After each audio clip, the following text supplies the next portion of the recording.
bienvenue dans mon atelier, donc au Relec, qui est Ruon. Il y a beaucoup de machines parce que je travaille beaucoup de matériaux différents, donc je suis obligé d'être super équipé. Oui, ça c'est obligatoire. Je travaille le plastique, je travaille le plâtre, je travaille la résine, je travaille plein de matériaux, le polystyrène, le bois, beaucoup aussi. Je suis arrivé à la sculpture quand j'étais petit. C'est-à-dire que moi j'ai grandi dans une famille d'artistes, on peut dire. Vous n'êtes pas breton ? Non, je ne suis pas breton, je suis bordelais. Et j'ai grandi à Dax, dans le sud-ouest de la France.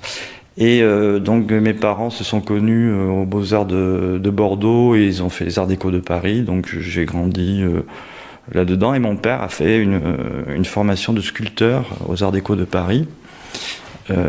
Puis ensuite il a été décorateur, puis architecte. Donc adolescent, moi je me rappelle très bien me baladant dans le cabinet d'architecture de mon père et au milieu des planches à dessin, puisqu'à l'époque on dessinait à la main encore sur calque, être fasciné par les dessins et puis les volumes aussi, puisqu'il y avait des maquettes de bâtiments, des choses comme ça.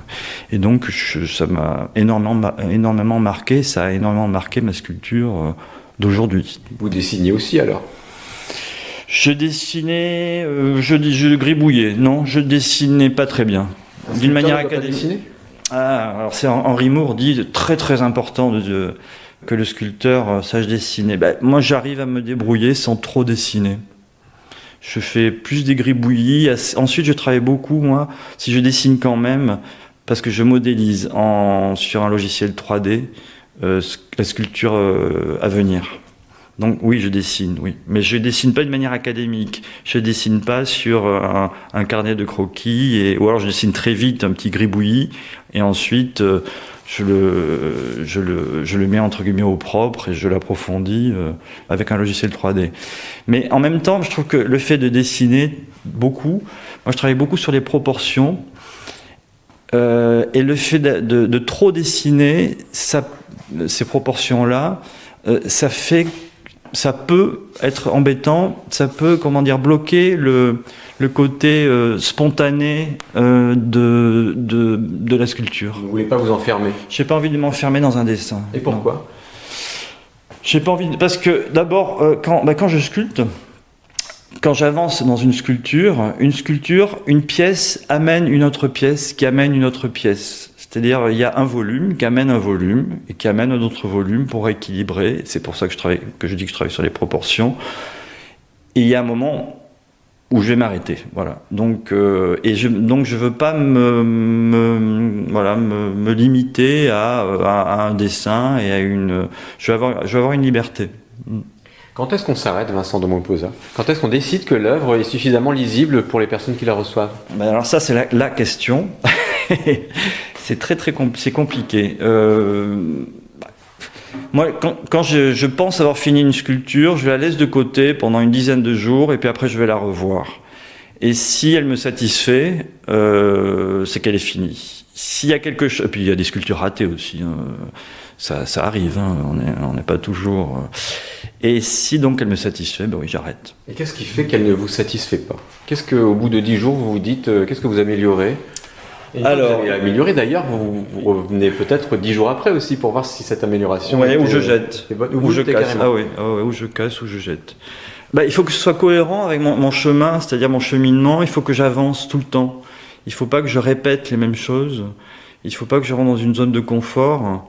Et donc, je dois absolument ne pas sentir mes propres références. Enfin, elles sont là évidemment, mais il faut pas que l'on ressente une sorte de répétition comme ça. En tout cas, moi, je dois pas le ressentir.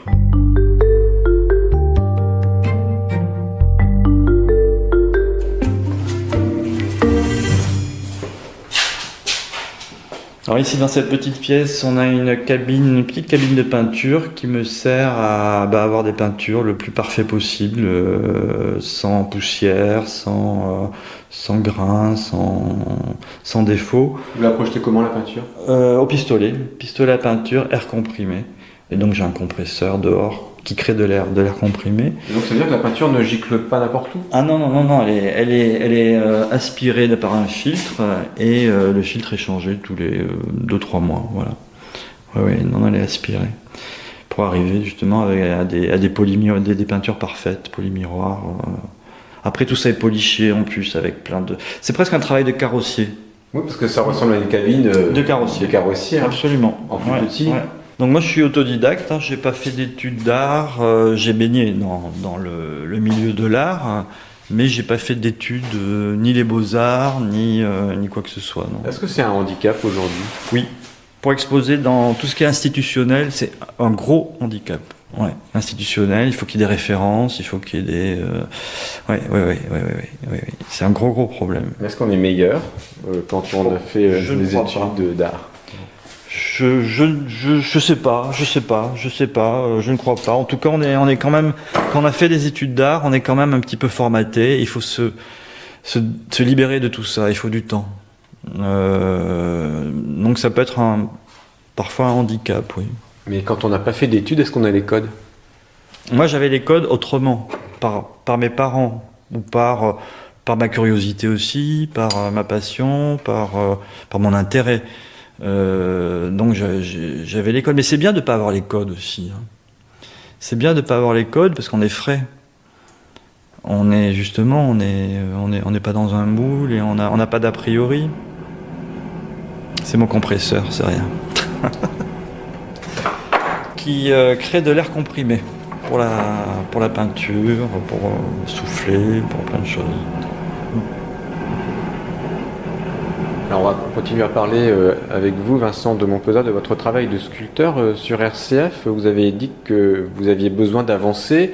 Quelle est votre définition de l'art contemporain? C'est l'art d'aujourd'hui, mais en même temps, on se projette ou pas dans l'art contemporain? Est-ce qu'on se dit, je vais essayer d'innover un petit peu avec les matières Moi, je crois que l'art contemporain, art contemporain, on traduit, c'est l'art d'aujourd'hui. Contemporain, c'est aujourd'hui. Moi, je trouve que c'est une sorte d'étiquette un peu bizarre. Pour moi, la sculpture, enfin l'art en général, c'est l'art. Évidemment, on est complètement dans le monde, donc dans l'instant. Donc, on est complètement dans l'instant et dans le monde plutôt. Donc, on est complètement influencé par l'environnement, par l'actualité, par ce qui se fait, par la mode, mais en même temps, moi j'essaie d'oublier tout ça, de sortir justement de ce côté contemporain et de suivre mon propre chemin. Nous sommes au Relais-Quérion, dans votre atelier, on le disait, il y a 2 ponts là-bas à côté de nous sur la rade, 2 ponts de Plougastel, et justement on peut peut-être les comparer, l'un date de 1930, le deuxième de 1994. Est-ce qu'il y en a un qui est plus contemporain que l'autre? C'est celui de 94 parce qu'il a des références, mais là aussi c'est la technologie, c'est-à-dire il y en a un, donc l'ancien des années 30 qui a toujours des voûtes et des piliers qui s'accrochent au sol, donc ça pourrait être un aqueduc, pourquoi pas, en tout cas visuellement il y a une référence comme ça à l'aqueduc romain, donc voilà. En revanche, le pont aubanais qui n'a que 2 piliers et son tablier tient pratiquement que par un fil. Là, on est vraiment dans le côté un peu futuriste et donc alors, contemporain si on veut. Oui. Mais ce sont les avancées technologiques qui font ça. Alors, vous avez parlé de références tout à l'heure. Est-ce que vous pouvez dire quelles sont vos références à vous, vos inspirations pour la sculpture? Les personnes que j'admire dans la sculpture. Alors que ce soit les personnes ou d'ailleurs les mouvements peut-être, voire aussi la mode, pourquoi pas? Les tendances, le design.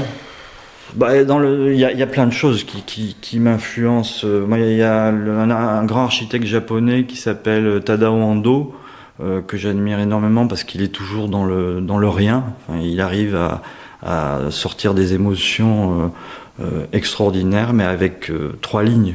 C'est fabuleux. Enfin, ce sont des génies, ces gens-là.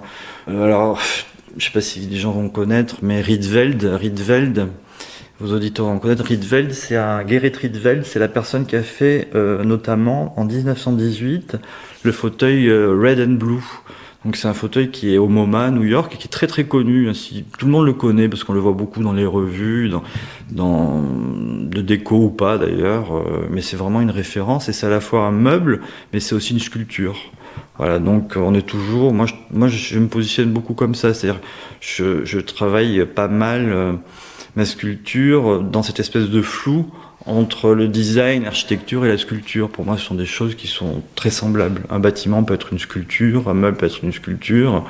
Il y a des volumes. Ce que vous dites, Vincent de Montpezat, c'est que les sculptures peuvent avoir une fonction précise, alors peuvent servir à quelque chose. Oui, dans le cas du fauteuil Red and Blue de la chaise zigzag, toujours du même auteur, c'est une chaise et un fauteuil, mais ce sont des œuvres, ce sont des sculptures. Ouais. Est-ce que le grand public a besoin de voir cette utilité pour comprendre l'art ? Alors, concernant mon travail au Comédia, moi je travaille beaucoup sur des sculptures modulables ou immersives. Donc, c'est-à-dire que par exemple, j'ai une de mes pièces maîtresses que j'expose souvent, qui s'appelle les tétrapodes. Les tétrapodes, ce sont des formes géométriques que l'on utilise au départ, qui sont une forme qui existe, que j'ai redessinée, mais qui sont utiles pour créer des digues artificielles. C'est-à-dire qu'on les jette dans l'océan par hélicoptère, et on crée comme ça des digues artificielles, et ces formes s'encastrent les unes dans les autres.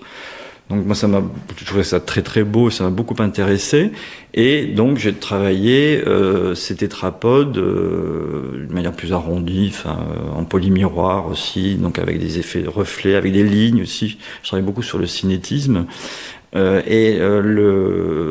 donc ces tétrapodes le spectateur peut intervenir dessus, c'est-à-dire qu'il crée lui-même avec 1, 2 ou 3 tétrapodes ou 4 ou 10 ou 20 sa propre sculpture.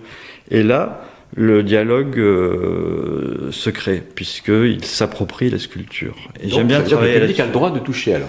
Alors, pas pour tout, mais souvent, oui. Oui. Moi, j'avais fait une sculpture qui s'appelait Plein cintre, et c'était une sculpture en bois, là, où vraiment le spectateur, avec juste un simple tournevis, crée lui-même sa propre sculpture. C'était un grand Mikado géant qui faisait jusqu'à 2 mètres de long sur 3 mètres de haut, et avec des tasseaux de bois qui partaient à droite à gauche, on va dire, comme un Mikado. Il faut s'imaginer un Mikado, et on pouvait bouger ces tasseaux ou les mettre parallèles, ou créer une grande rigueur, ou créer un grand chaos, par exemple, ou créer un mouvement vers l'avant, vers l'arrière. Voilà. Et ça, c'est une sculpture vraiment immersive, c'est-à-dire que la personne ou un enfant accompagné par ses parents, évidemment, ou un adulte pouvait s'approprier cette sculpture comme un jeu.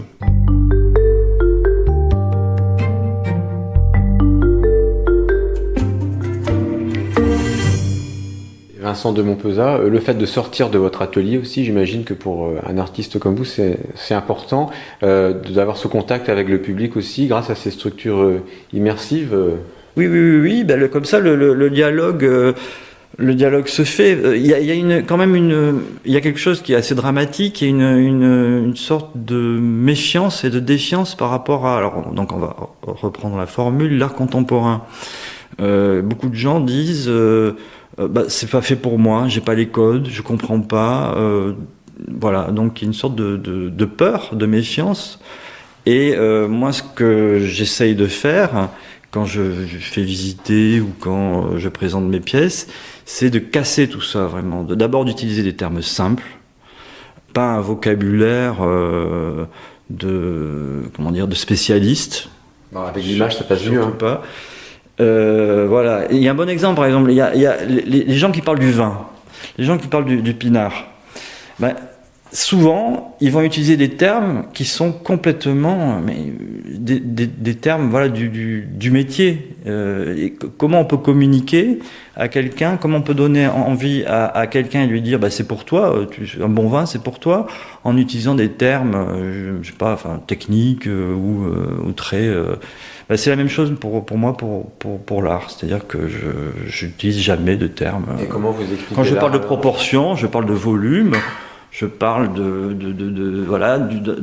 alors là, on est à la radio, donc c'est compliqué, mais je montre, je bouge les choses, j'essaye les objets, je bouge les objets, j'essaye de démystifier tout ça et désacraliser tout ça. Qu'est-ce qu'on a autour de nous, dans votre atelier, que vous pourriez nous montrer au micro pour démystifier un peu l'art contemporain ?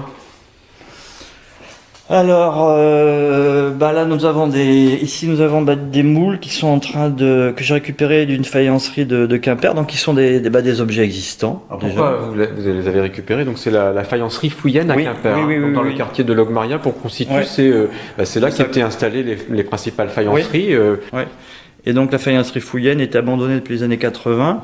Et avant destruction, j'ai récupéré une 50aine de grands moules de Paul Fouillenne, donc le fondateur, avant destruction, parce que je savais qu'ils allaient partir à la benne. Et là, on est devant des outils, c'est-à-dire ni plus ni moins des outils, c'est-à-dire ce sont des outils, des moules. Ça sert à quoi ? Ça sert à créer des vases ou des assiettes ou des objets décoratifs plutôt en série. Moi, je vais me les rapproprier. Je suis en train c'est un travail que j'ai commencé il y a 6-7 mois, qui va durer longtemps certainement.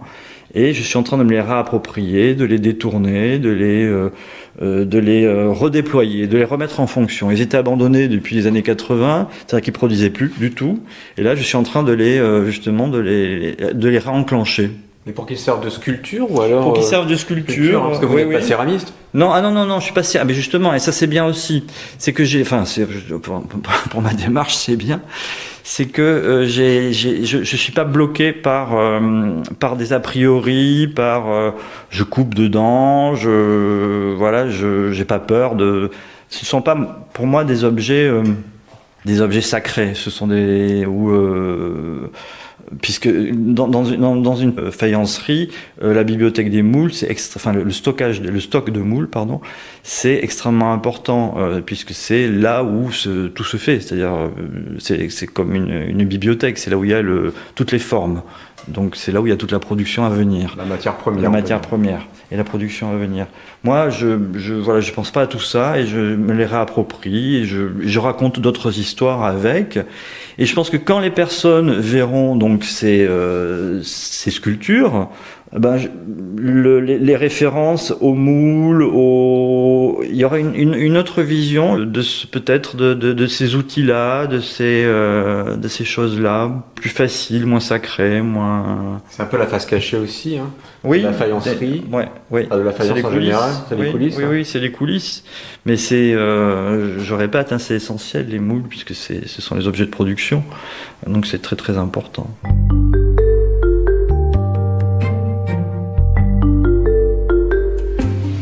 Alors dans mon atelier, il y a plein de machines et plein de matériaux différents. Là, on a un gros bloc de polystyrène pour travailler au fil chaud. Oui, il fait 1m50 sur 1m50 et puis sur 50 cm de large, je crois.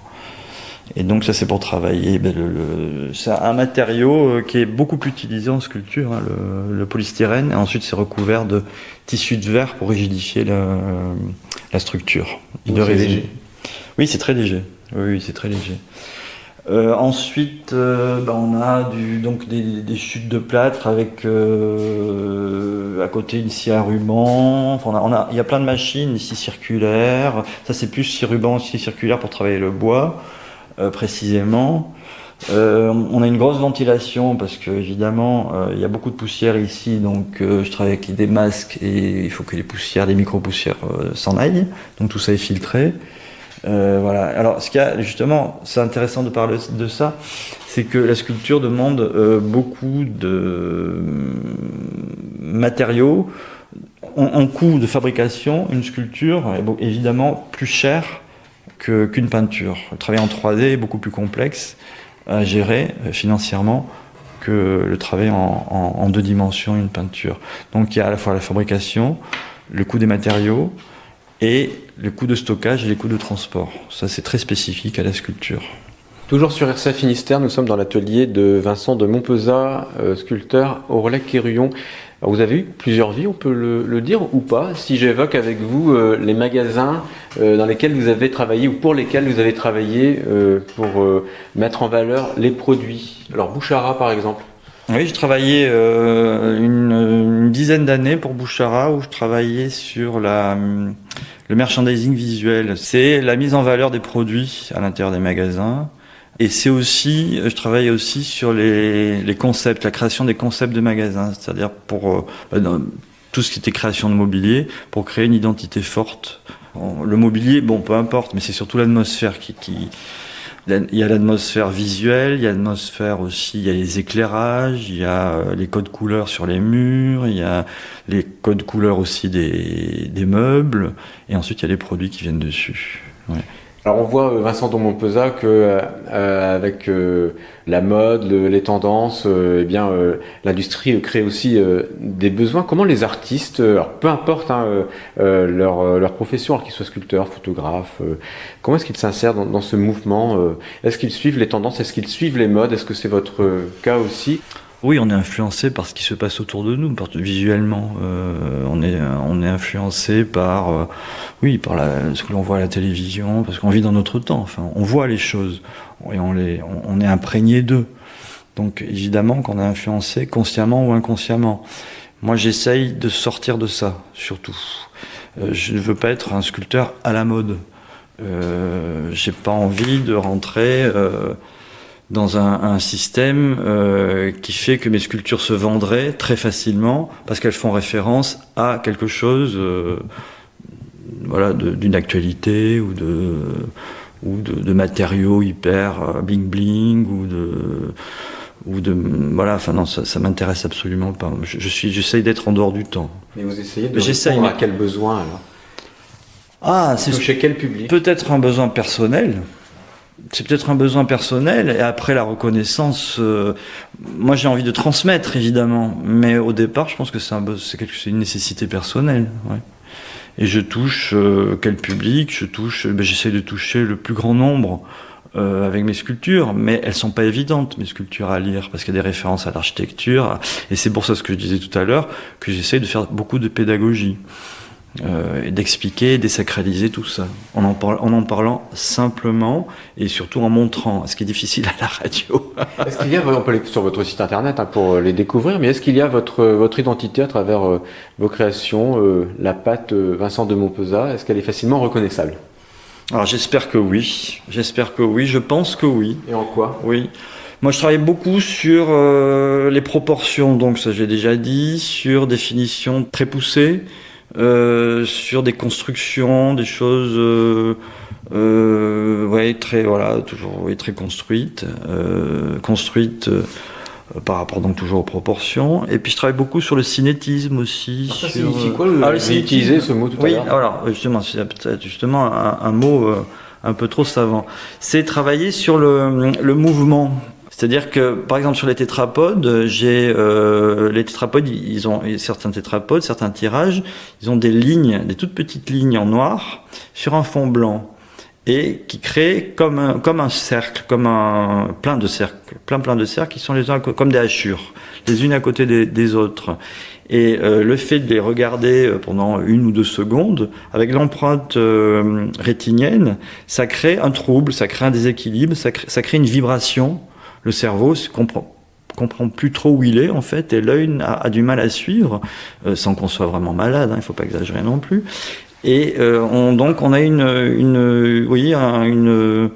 un mouvement qui se crée, voilà, une sorte de vibration qui se crée autour de la sculpture, autour du volume. Voilà, c'est ça le cinétisme, c'est en ça que que je travaille le cinétisme.